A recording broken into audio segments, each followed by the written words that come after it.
দেখো তো বন্ধুরা কীভাবে গাছের পরিচর্যা করতে হয়। আমার তাপতি লাইফস্টাইলে দৈনন্দিন জীবনের মধ্যে এটা একটা আমার কাজের পরিচর্যার মধ্যেই পড়ে। এটা আমার খুব প্রিয় কাজ, এটাকে আমি খুব ভালোবাসি বা খুব যত্ন সহকারে করি।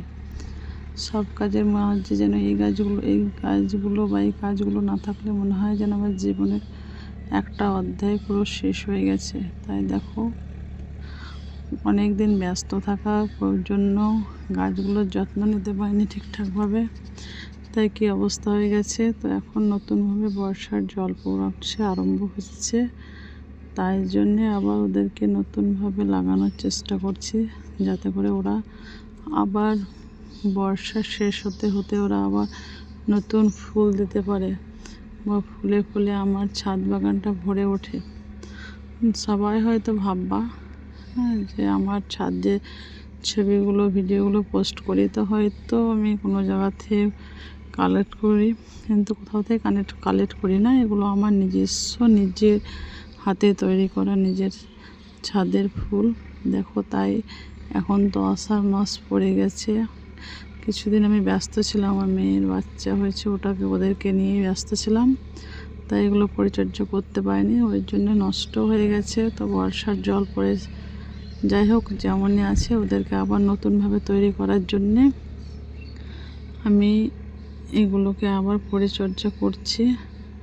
দেখো কার কেমন লাগে জানি না, কিন্তু আমার না গাছ লাগাতে বা ফুল গাছ লাগাতে খুব ভালো লাগে।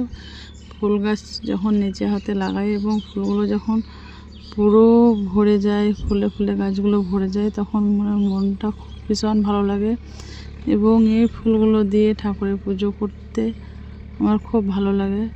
এখন যেমন টাইম চলছে, দেখো ফুল গাছগুলোতে প্রায় তাও অনেকই ফুল আছে, দেখাচ্ছে তোমাদেরকে, দেখবা।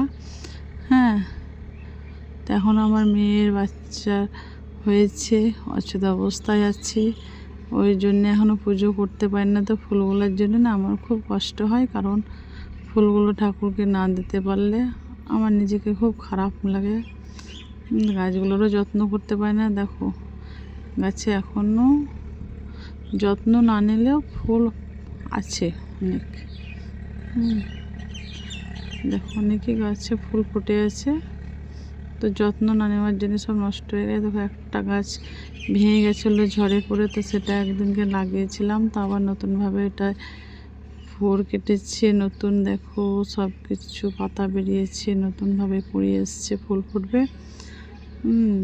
তো তোমাদেরকে এগুলোই দেখানোর ছিল। দেখো গাছের পরিচর্যা করলে গাছগুলো কত সুন্দর হয়। তো তোমাদেরকে কেমন লাগে দেখো। আশেপাশে যত গাছ দেখছে সবই আমার নিজের হাতে পরিচর্যা করা হয়। আজকে এইটুকুই, পরের ভিডিওতে আবার দেখা হবে। ভালো লাগলে